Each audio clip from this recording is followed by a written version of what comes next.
মঙ্গলবাৰে বিশ্ব ঐতিহ্য সমিতিৰ তৃতীয় দিনা বিশাল বি শৰ্মাৰ অধ্যক্ষতাত আলোচনা অনুষ্ঠিত হয়। আলোচনা সভাত ইউনেস্কোৰ বিশ্ব ঐতিহ্য ক্ষেত্ৰৰ স্বীকৃতি লাভ কৰা বিভিন্ন দেশৰ বিশ্ব ঐতিহ্যমণ্ডিত সম্পত্তিৰ অৱস্থা সংৰক্ষণ আৰু এই সংৰক্ষণৰ ওপৰত লিখা বৈশিষ্ট্যসমূহৰ ওপৰত বিশ্বৰ ঐতিহ্য তালিকাত থকা বিপদত পৰা ঐতিহ্যসমূহৰ ওপৰত আগন্তুক 2টা দিনলৈ আলোচনা কৰা হ'ব। সভাত উপস্থিত থাকে অসম চৰকাৰৰ কেবিনেট মন্ত্ৰী যোগেন মহন, সোণাৰী সমষ্টিৰ বিধায়ক ধৰ্মেশ্বৰ কোঁৱৰ, পদ্মশ্ৰী যোগেন্দ্ৰনাথ ফুকন, অসম প্ৰত্নতাত্ত্বিক বিভাগৰ সঞ্চালিকা ডক্টৰ ডিপি ৰেখা কুলি, উপ সঞ্চালক ডক্টৰ নৱজ্যোতি দেউৰী, সাবিনা হাছান, জ্যেষ্ঠ সংৰক্ষণ বিষয়া কংকনজ্যোতি শইকীয়া, উদ্ঘাটন বিষয়া প্ৰিয়ংকা পাটিল, বিশিষ্ট শিক্ষাবিদ doctor Sheela Bora, doctor Sangeeta Gogoi, doctor Paramita Das আদি।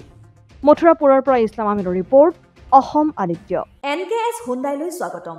নৰ্থ ইষ্টৰ প্ৰথম GDSI 2.0 ফিচাৰ্ছ ডিলাৰ হৈছে NKS হুণ্ডাই। অত্যাধুনিক সা সুবিধাৰে তৈয়াৰী মষ্ট আপডেটেড হুণ্ডাই ডিলাৰ এতিয়া ডিব্ৰুগড়ত।